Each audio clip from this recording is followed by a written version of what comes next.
ये जो लड़ाई है, ये विचारधारा की लड़ाई है। एक तरफ कांग्रेस पार्टी और इंडिया गठबंधन, दूसरी तरफ बीजेपी आरएसएस। हम कहते हैं कि देश संविधान से चलना चाहिए और प्रधानमंत्री कहते हैं कि एक खोखली किताब है, इसमें कुछ नहीं लिखा है। ये देखिए,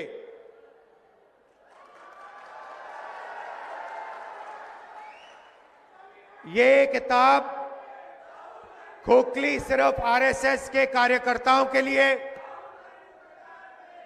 और बीजेपी के लोगों के लिए है।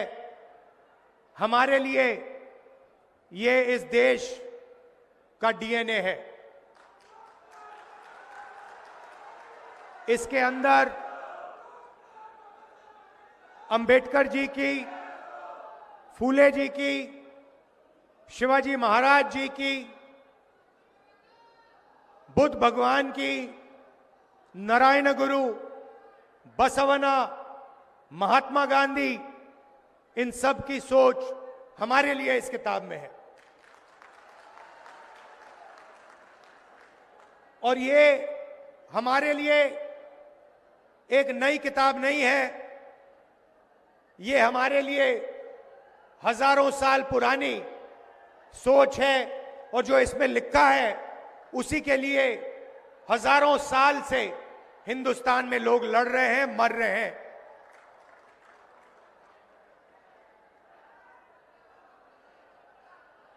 प्रधानमंत्री और बीजेपी के लोग बंद कमरों में छुपकर इस संविधान की हत्या करते हैं। मैं आपसे पूछना चाहता हूं, जब महाराष्ट्र की जनता से उनकी सरकार चोरी की गई, जिस मीटिंग में अदानी जी बैठे थे, अमित शाह जी बैठे थे, जो सरकार चोरी करने की मीटिंग थी, जिस मीटिंग में निर्णय लिया गया था कि एमएलएस को खरीदा जाएगा, करोड़ों रुपए के लिए खरीदा जाएगा, क्या जब अमित शाह जी और बीजेपी के लोगों ने यह मीटिंग की, जब उन्होंने आपकी सरकार खरीद कर आपसे चोरी की, क्या वो संविधान की रक्षा कर रहे थे? इसमें कहां लिखा है कि करोड़ों रुपए देकर महाराष्ट्र की जनता की सरकार को चोरी किया जाए? कहां लिखा है? मुझे दिखा दो। संविधान में कहां लिखा है कि सरकार को चोरी करना चाहिए? और आज महाराष्ट्र में हर एक व्यक्ति को मालूम है वो सरकार क्यों चोरी की गई थी। वो सरकार धारावी के कारण चोरी की गई थी, क्योंकि बीजेपी के लोग, नरेंद्र मोदी, अमित शाह, धारावी की जमीन, महाराष्ट्र के गरीब लोगों की जमीन, 1 लाख करोड़ रुपए की जमीन अपने मित्र गौतम अदानी को देना चाहते थे। इसीलिए महाराष्ट्र की सरकार आपके हाथों से चोरी की गई है। और यह पूरा महाराष्ट्र जानता है, पूरा महाराष्ट्र जानता है। आंखों के सामने करोड़ों रुपए देकर एमएलए खरीदकर आपकी सरकार आपसे छीनी गई, चोरी की गई। और प्रधानमंत्री ने, अमित शाह जी ने, पूरा देश जानता है कि इन्होंने ये काम करवाया है। पैसे अगर दिए गए हैं तो वो आसमान से नहीं गिरे। हिंदुस्तान में 40-50 करोड़ रुपए कोई ऐसे फ्री में नहीं देता है। आपने कभी देखा है कि फ्री में कोई 40 करोड़ रुपए 50 करोड़ रुपए किसी को दे रहा है? नहीं, सौदा हुआ था। धारावी की जमीन का सौदा हुआ है।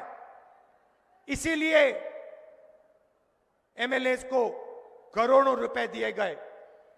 कहां से आए? किसने ऑर्डर दिया? पूरा देश जानता है, बोलने की भी जरूरत नहीं है। पूरा देश जानता है कि जिस पैसे से एमएलए खरीदे गए उसको बांटने का ऑर्डर किसने दिया। महाराष्ट्र का 6 साल का बच्चा जानता है। और फिर प्रधानमंत्री आते हैं और कहते हैं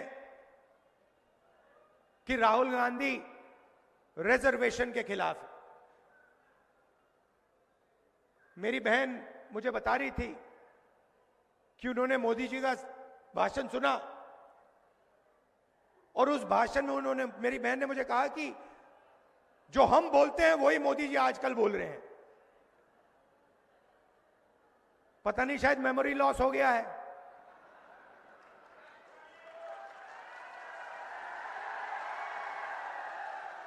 जैसे अमेरिका का पूर्व राष्ट्रपति था, कभी कुछ बोलता था, कभी कुछ बोलता था, भूल जाता था। उसको याद दिलाना पड़ता था पीछे से, भैया आपको ये नहीं बोलना, आपको ये बोलना है।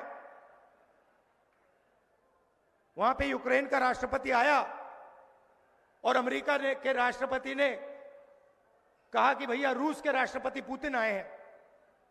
उनके पीछे लोग आए, कहे नहीं नहीं नहीं भैया रूस के नहीं है, यूक्रेन के हैं। उनका मेमोरी लॉस हो गया था। वैसे ही हमारी प्रधानमंत्री का मेमोरी लॉस हो रहा है।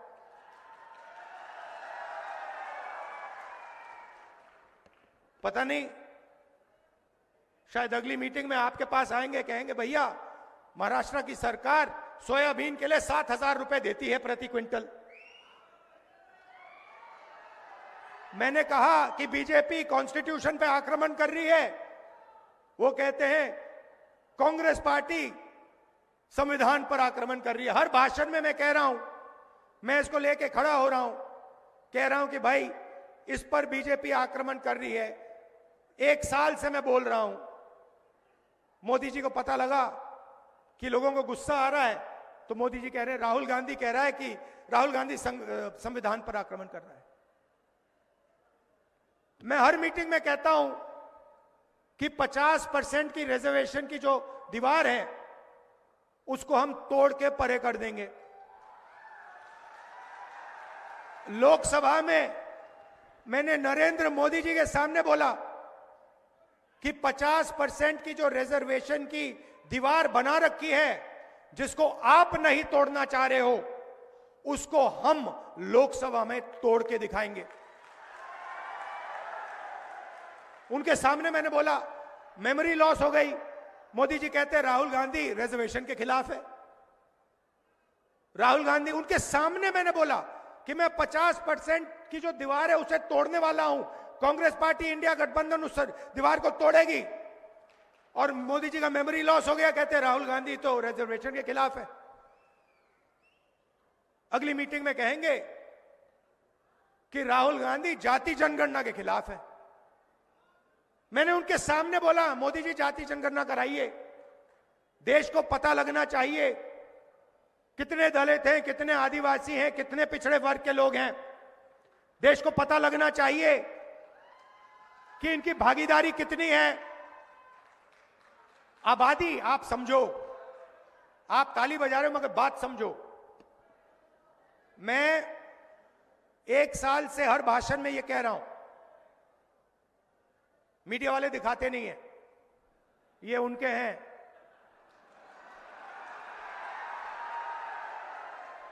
अच्छा, मजे की बात है, जब मैं कहता हूं ये उनके हैं तो ये मेरी ओर देख के मुस्कुराते हैं, कहते हैं हां हम उनके हैं, आपके नहीं हैं। देखिए मुस्कुरा रहे हैं। देखिए देखिए देखिए, ये देखो, ये ऐसे कर रहा है, देखो। मगर देखो, इनकी गलती नहीं है, इनकी गलती नहीं है। ये तो मुझे अच्छे लगते हैं, इनको काम करना है, इनको सैलरी लेनी है, इनको बच्चों का एजुकेशन करना है, इनको खाना खाना है। तो ये मालिकों के खिलाफ कुछ नहीं कर सकते, ये एक प्रकार से गुलाम है। तो इनसे मेरी कोई लड़ाई नहीं है।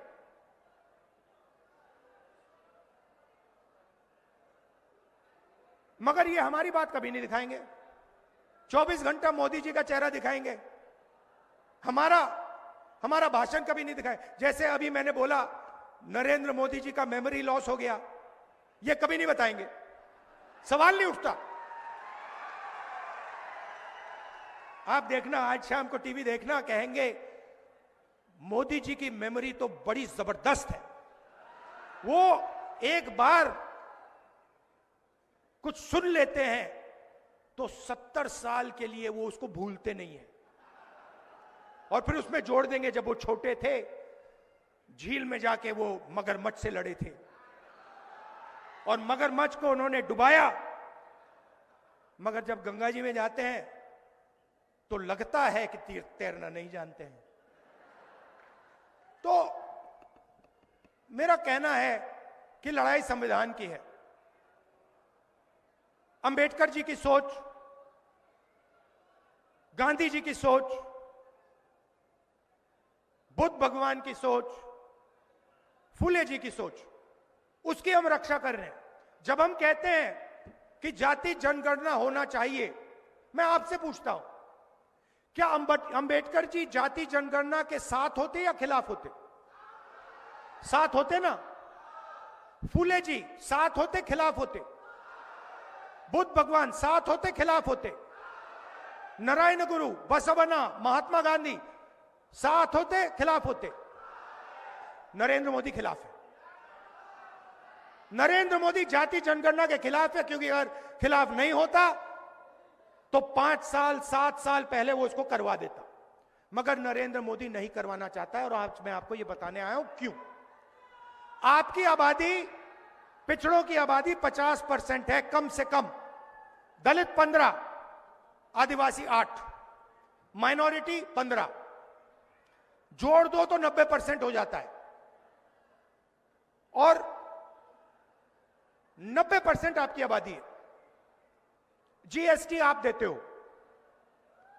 ये जो हमारी बहनें हैं, जब आप साड़ी खरीदते हो तो आप 18% जीएसटी अपने जेब से देती हो। जब आप कुछ भी खरीदते हो उसमें ऑटोमेटिकली जीएसटी लग जाता है। अगर आपने अपनी बेटी के लिए एक साड़ी खरीदी, आप 18% जीएसटी देती हो।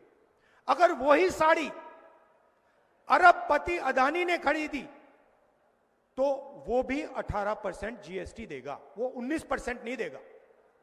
जितनी आप देते हो उतनी वो देता है। और ये सारी की सारी जीएसटी इकट्ठा होती है, दिल्ली जाती है, और वहां पे बजट का निर्णय लिया जाता है। आपने देखा होगा सीतारमन जी सूटकेस लेके आती हैं पार्लियामेंट हाउस में, देखा ना आपने?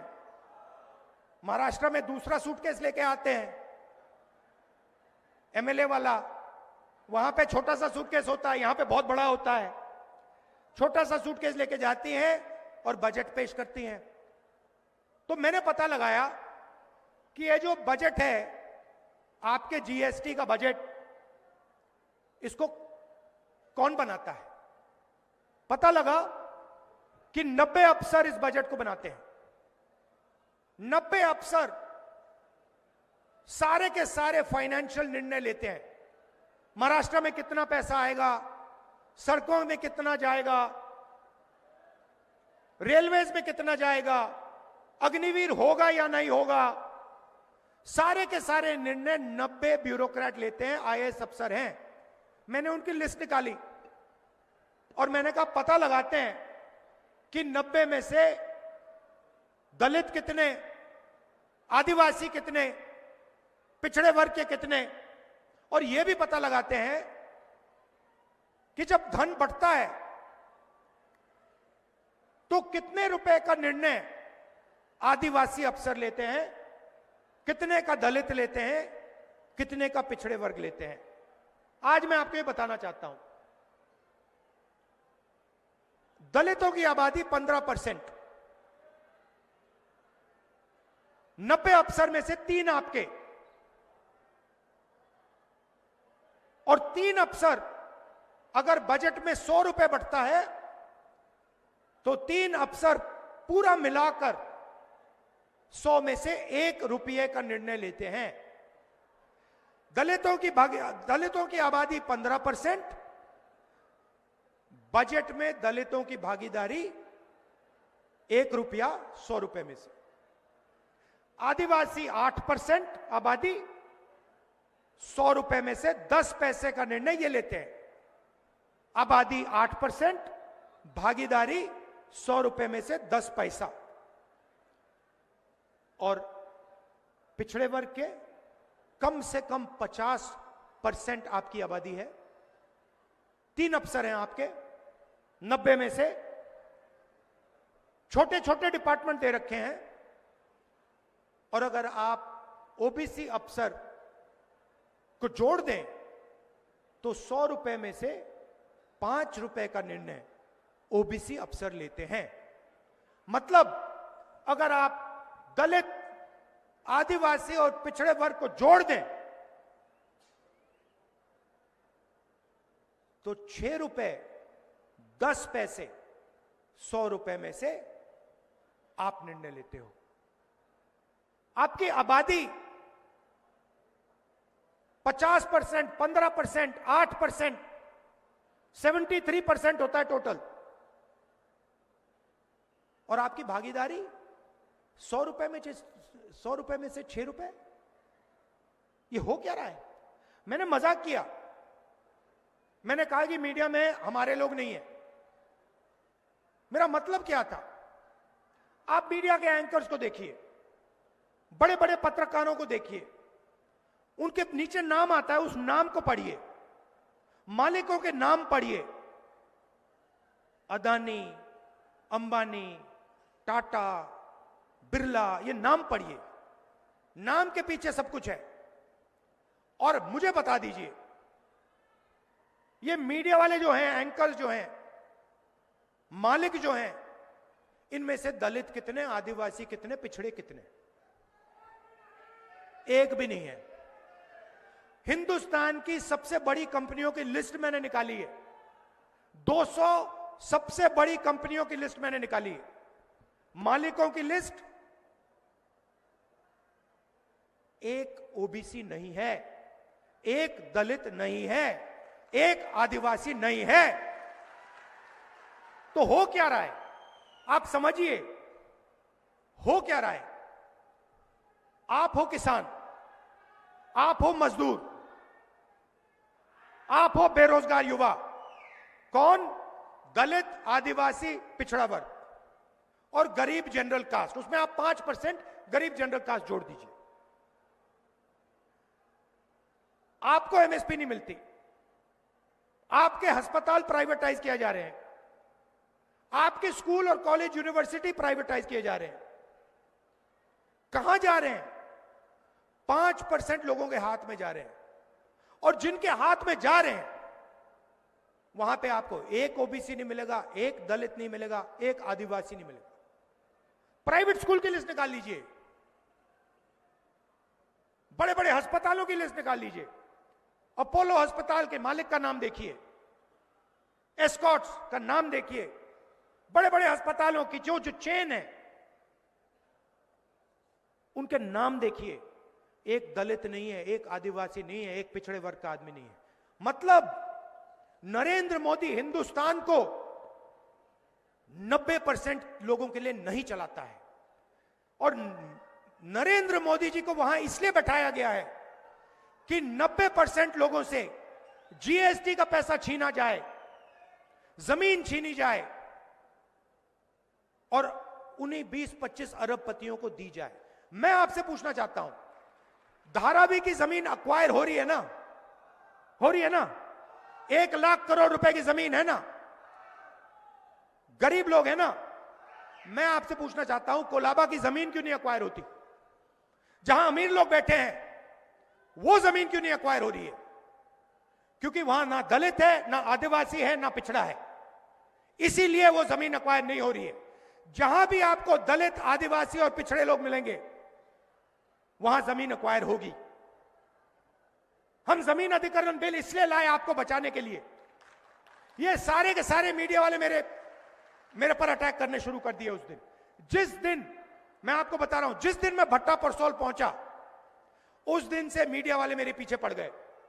जिस दिन मैंने जमीन अधिग्रहण की बात की उस दिन ये मेरे पीछे पड़ गए। कौन? अदानी के लोग, अंबानी के लोग।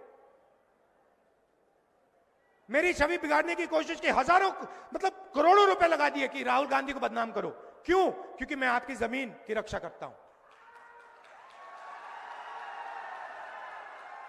और मैं कहता हूं कि अगर धारावी की जमीन अदानी को दी जाएगी, अगर लाखों करोड़ रुपए उसके हवाला किया जाएगा, उसको दिया जाएगा, तो फिर हजारों करोड़ रुपए हमारे किसानों की जेब में भी जाना चाहिए। हम इस बात को मानने के लिए तैयार नहीं है कि सोयाबीन का किसान मर जाए, भूखा मर जाए, और उधर 25 अरबपतियों का 16 लाख करोड़ रुपया कर्जा माफ हो। हम इस बात को मानने को तैयार नहीं है, हम ये होने नहीं देंगे। इसीलिए पूरी की पूरी मीडिया इंडिया गठबंधन के खिलाफ खड़ी है। इसलिए 24 घंटा नरेंद्र मोदी का चेहरा दिखता है। भाइयों और बहनों, आपकी जमीन इनको चाहिए, आपका जल इनको चाहिए, आपका जंगल इनको चाहिए, ये आपसे सब लेना चाहते हैं। हिंदुस्तान के 25 अरबपति हैं, 16 लाख करोड़ रुपया उनका कर्जा माफ किया है। हमने हिंदुस्तान के हर किसान का कर्जा माफ किया था। 70,000 करोड़ रुपए लगे थे, 70,000 करोड़ रुपए लगे थे। इन्होंने अरबपतियों का 16 लाख करोड़ रुपया माफ किया है। 1 लाख करोड़ रुपए अदानी को धारावी में देने जा रहे हैं। ये सोचते हैं बड़ी आसानी से होगा, इतनी आसानी से नहीं होने वाला। राहुल गांधी खड़ा हुआ है यहां पे। तो यही सवाल है, कॉन्स्टिट्यूशन में कहीं नहीं लिखा है कि दलितों की, पिछड़ों की, मजदूरों की, गरीबों की जमीन छीनकर 25 अरबपतियों को दिया जाएगा। कहीं नहीं लिखा है। मुझे दिखा दो, मुझे दिखा दो या कहां लिखा है इस किताब में कि अरबपतियों का 16 लाख करोड़ रुपए माफ होना चाहिए। कहां लिखा है कि धारावी की जमीन छीनी जानी चाहिए और जो वहां मजदूर रहते हैं, गरीब रहते हैं, उनको उठा के बाहर फेंक देना चाहिए? कहां लिखा है इस किताब? कहीं नहीं लिखा है। क्योंकि यह किताब शिवाजी महाराज की किताब है और शिवाजी महाराज मर जाते मगर गरीबों का नुकसान नहीं करते। शिवाजी महाराज मर जाते मगर धारावी की जमीन अदानी को नहीं देते। यह सच्चाई है, यह महाराष्ट्र की सच्चाई है, यह हिंदुस्तान की सच्चाई है। तो इसीलिए हमने निर्णय लिया है और यह शुरुआत है। दिल्ली में सरकार नहीं बनी, नहीं तो हम आपको अच्छी तरह दिखाते। हमने निर्णय लिया है कि अगर वो अरबपतियों को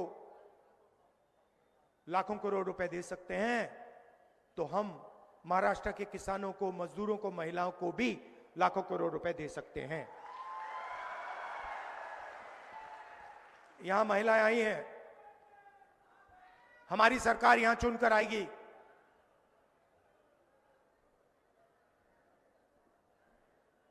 दिसंबर में आप सुबह जगेंगी और कहेंगी कि चलो देखते हैं बैंक अकाउंट में कितना पैसा है, और आपको पता लगेगा कि इंडिया गठबंधन की, महाराष्ट्र की सरकार ने महीने का 3,000 रुपए आपके बैंक अकाउंट में डाल दिया है। आप अपने बच्चों से जाके कहेंगी 3,000 रुपए हमारे बैंक अकाउंट में इस महीने के लिए आएगा, और आपके बच्चे आपसे कहेंगे मम्मी अगले महीने भी 3,000 रुपए हमारे बैंक अकाउंट में आएगा, उसके बाद भी आएगा, उसके बाद आएगा, हर महीने पहली तारीख 3,000 रुपए हमारे बैंक अकाउंट में, हमारे गरीब परिवार के बैंक अकाउंट में इंडिया गठबंधन की सरकार डालेगी। जैसे नरेंद्र मोदी जी अदानी जी के बैंक अकाउंट में पैसा डालते हैं, 1 अरबपति के बैंक अकाउंट में डालते हैं, वैसे ही हम हजारों लाखों महाराष्ट्र की महिलाओं के बैंक अकाउंट में पैसा डालने जा रहे हैं। और फिर उसके बाद आप अपनी पति से कहेंगी मैं मार्केट जा रही हूं, मोदी जी ने महंगाई बढ़ा दी है, शॉपिंग करने जा रही हूं। आप बस स्टैंड में जाएंगी, बस में घुसेंगी और बस कंडक्टर आपको कहेगा आप महाराष्ट्र की महिला हैं, आप महाराष्ट्र के भविष्य की देखभाल करती हो, बस का टिकट फ्री है, आपको 1 रुपया नहीं देना पड़ेगा। महाराष्ट्र में जितना आप घूमना चाहती हैं, बस में जहां भी आप जाना चाहती हैं आप फ्री में जाएंगे।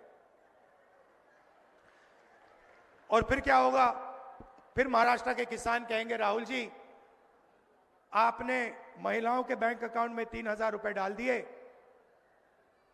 उनकी बस टिकट फ्री कर दी, हम बस में जाते हैं, कंडक्टर हमसे पैसा मांगता है, आपने ये क्या कर दिया।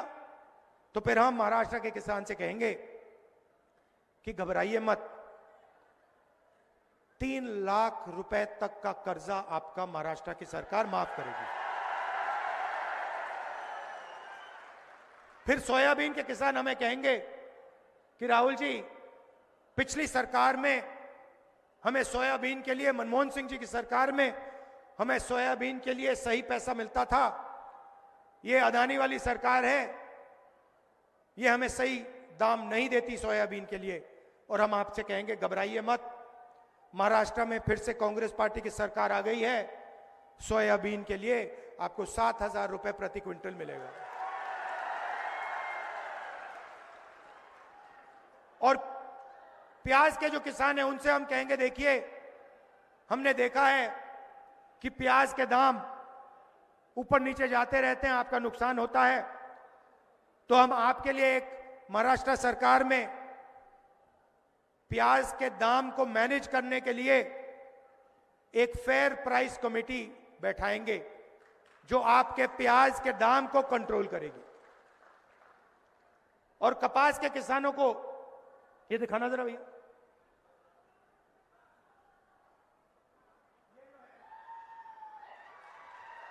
ये जो है ये महाराष्ट्र के किसान की मेहनत है, जो जैसे मोदी जी अदानी जी को फ्री में पैसा देते हैं ना, ये फ्री में नहीं बनता, ये मेहनत से बनता है, ये खून पसीने से बनता है। इसीलिए हम कपास के किसान को महाराष्ट्र में सही मिनिमम सपोर्ट प्राइस देने जा रहे हैं। बैठ जाइए। जाति जनगणना की मैंने बात की, दूध का दूध पानी का पानी कर देंगे।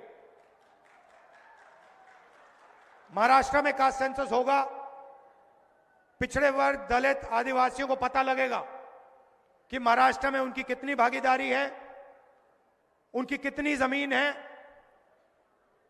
कौन सी संस्थाओं में उनके लोग हैं, कौन सी संस्थाओं में उनके लोग नहीं हैं। ये सब हम आपको इंफॉर्मेशन डेटा, 21वीं सदी का डेटा हम आपको पकड़ा देंगे। गरीब लोग बीमार होते हैं, प्राइवेट अस्पताल में जाते हैं, स्टेंट लगती है, वाल्व चेंज होता है, ऑपरेशन होता है, दवाई लेनी पड़ती है, पता लगता है लाखों रुपए खर्च हो गए। मैंने आपको पहले बताया कहां जा रहे हैं। दलित, आदिवासी, पिछड़े वर्ग के जेब से अरबपतियों की जेब में जा रहे हैं। मगर बीमार होते हो तो खर्च करना पड़ता है। राजस्थान में जब हमारी सरकार थी, हम एक योजना लाए, उसने लाखों लोग की जिंदगी बदल दी। योजना क्या थी? कोई भी इलाज गरीब व्यक्ति को करना हो, स्टेंट लगवानी हो, पेट का ऑपरेशन करवाना हो, वाल्व बदलना हो, कैंसर की सर्जरी करनी हो, राजस्थान में हमारी योजना कहती थी कि भैया 25 लाख रुपए तक का बीमा आपको मिलेगा। और यही काम हम यहां महाराष्ट्र में करने जा रहे हैं।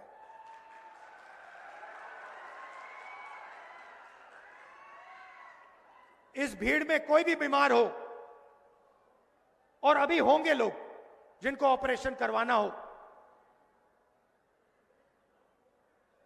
हाई बीपी हो, स्टेंट की जरूरत हो, फ्रैक्चर हो जाए, सर्जरी करनी हो, आप सब लोगों को, महाराष्ट्र में सब लोगों को बता रहा हूं, हमारी सरकार आएगी, आप प्राइवेट अस्पताल में जाओगे और वहां 25 लाख रुपए की सर्जरी, 25 लाख रुपए तक की सर्जरी आप फ्री में करवाओगे। महाराष्ट्र की सरकार 25 लाख रुपए का बीमा आपको देगी। यह हमने राजस्थान में किया है, बड़ा सक्सेसफुल स्कीम था, बहुत फायदेमंद स्कीम था, वही हम यहां महाराष्ट्र में आपके लिए करने जा रहे हैं। यह मैं आपसे कहना चाहता था। हम रक्षा इसकी करते हैं, हम रिजर्वेशन को 50% से ज्यादा बढ़ाएंगे, हम जाति जनगणना करेंगे, और हमारा लक्ष्य है कि गरीब लोगों को, अगर वो अरबपतियों को पैसा देते हैं, 16 लाख करोड़ रुपए दिया, तो हम कहते हैं कि देखिए, अगर आप उनका माफ कर रहे हो, अगर आप उनकी मदद कर रहे हो, अगर आप धारावी की जमीन गरीबों से छीन कर अरबपतियों को दे रहे हो, तो फिर हम भी गरीब लोगों को, किसानों को, मजदूरों को धन दे सकते हैं, पैसा दे सकते हैं, बैंक अकाउंट में दे सकते हैं। मेहनत आप करते हो, सड़क आप बनाते हो, इमारतें आप बनाते हो, देश को आप बनाते हो। अंबानी अदानी मजदूरी नहीं करते, खेत में काम नहीं करते। मैं देखना चाहता हूं, अदानी जी 10 दिन कपास के खेत में काम कर ले, 10 दिन कर ले, फिर देखता हूं क्या होता है। 10 दिन के बाद 6 महीने अस्पताल में लेटेगा वो। काम आप करते हो, मेहनत आप करते हो, मगर आपको कुछ नहीं मिलता। ये हम बदलना चाहते हैं। हम चाहते हैं कि न्याय हो।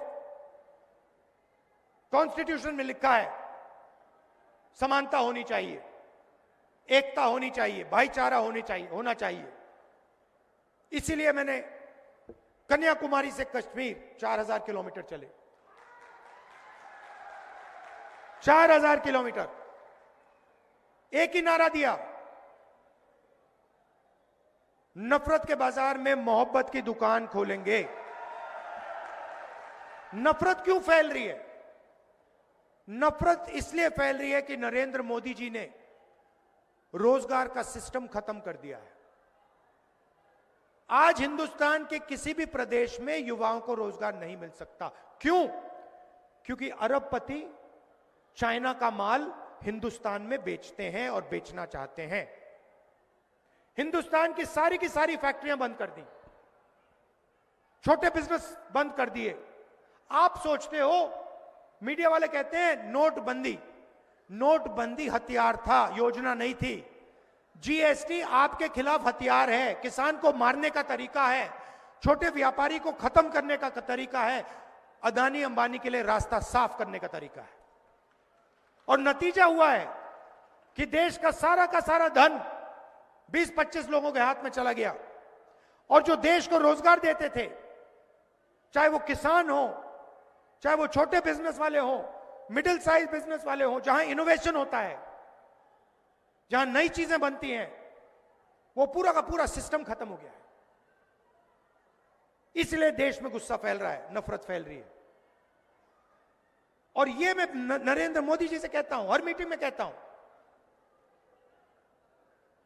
आप मन की बात करते हो, आप देश के लिए रोजगार लाइए, आप महंगाई कम कीजिए, आप किसानों को सही एमएसपी दीजिए, आप मजदूरों की मदद कीजिए, आप अरबपतियों के लिए काम करना बंद कीजिए। अरबपतियों ने आपको नहीं चुना है, देश की जनता ने आपको वोट दिया था, अरबपतियों ने नहीं दिया। हां ठीक है, अरबपतियों ने आपकी मार्केटिंग की, अरबपतियों ने आपका चेहरा टीवी पर डाला, वो अलग बात है, मगर प्रधानमंत्री को देश की जनता के लिए काम करना चाहिए। प्रधानमंत्री को अरबपतियों के लिए काम नहीं करना चाहिए। और ये मत भूलिए, ये जो सरकार महाराष्ट्र में है, ये चोरी की सरकार है, ये आपकी सरकार नहीं है। ये सरकार आपसे चोरी की गई थी और ये संविधान के खिलाफ बनी हुई सरकार है। लड़ाई संविधान की है, लड़ाई रिजर्वेशन की है, लड़ाई जाति जनगणना की है, लड़ाई सही एमएसपी की है। आप दूर दूर से आए, दिल से आपका धन्यवाद करना चाहता हूं। आपने कष्ट उठाया, 1-2 घंटे चल के आप आए, बस में आए, दिल से आपका धन्यवाद करता हूं। नमस्कार, जय हिंद, जय महाराष्ट्र।